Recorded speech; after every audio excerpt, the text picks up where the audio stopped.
മമ്മൂട്ടിയുടെ കരിയറിലെ തന്നെ ഏറ്റവും മികച്ച പ്രകടനമായിരുന്നു നമ്മൾ ബ്രഹ്മയുഗത്തിലൂടെ 2024 തിയേറ്ററുകളിൽ സാക്ഷ്യം വഹിച്ചത്. അതിന് അർഹതയ്ക്കുള്ള അംഗീകാരം എന്ന പോലെ തന്നെ 2024 മികച്ച നടനുള്ള സംസ്ഥാന പുരസ്കാരം അദ്ദേഹത്തെ തേടി വന്നിരുന്നു. 7 തവണ മികച്ച നടനുള്ള സംസ്ഥാന പുരസ്കാരം നേടുന്ന ആദ്യ നടനായി മമ്മൂട്ടി മാറിയിരുന്നു. തിയേറ്ററിലെ വലിയ വിജയത്തിന് ശേഷം ബ്രഹ്മയുഗത്തെ തേടി വലിയൊരു അംഗീകാരമാണ് ഇപ്പോൾ വന്നിരിക്കുന്നത്. ഓസ്കാർ അക്കാദമിയിൽ പ്രദർശിപ്പിക്കാനായി ബ്രഹ്മയുഗം തെരഞ്ഞെടുത്തിരുന്നു.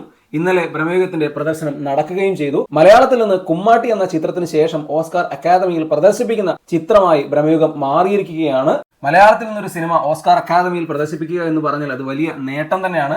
അതിലുപരി മമ്മൂട്ടി എന്ന മഹാനടന്റെ അഭിനയ പ്രകടനം ഓസ്കാർ അക്കാദമിയിൽ എത്തുന്നു എന്നുള്ളതും വലിയ നേട്ടമാണ്. മുൻപ് 1997 മോഹൻലാലിന്റെ ഗുരു എന്ന ചിത്രം ഓസ്കാർ നോമിനേഷനിലേക്ക് പരിഗണിച്ച ചിത്രമായിരുന്നു. ഇപ്പോൾ ബ്രഹ്മയുഗവും വലിയ നേട്ടമാണ് നേടിയിരിക്കുന്നത്.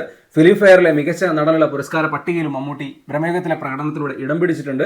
2026 മമ്മൂട്ടിയെ സംബന്ധിച്ച് വലിയ നേട്ടങ്ങളുടെ വർഷമായി തന്നെയാണ് തുടങ്ങിയത്. പത്മഭൂഷൺ അദ്ദേഹം നേടിയെടുത്തു. അതുപോലെ തന്നെ ഇപ്പോൾ അദ്ദേഹത്തിന്റെ ഒരു സിനിമ ഓസ്കാർ അക്കാദമിയിൽ പ്രദർശിപ്പിക്കുകയും ചെയ്തു. അടൂർ ഗോപാലകൃഷ്ണന്റെ ചിത്രത്തിലാണ് ഇപ്പോൾ അദ്ദേഹം അഭിനയിച്ചുകൊണ്ടിരിക്കുന്നത്. ഒരുപക്ഷെ ഒരുപാട് പുരസ്കാരങ്ങൾ നേടാൻ സാധ്യതയുള്ള ഒരു ചിത്രമായിരിക്കും അടൂരിന്റേത്.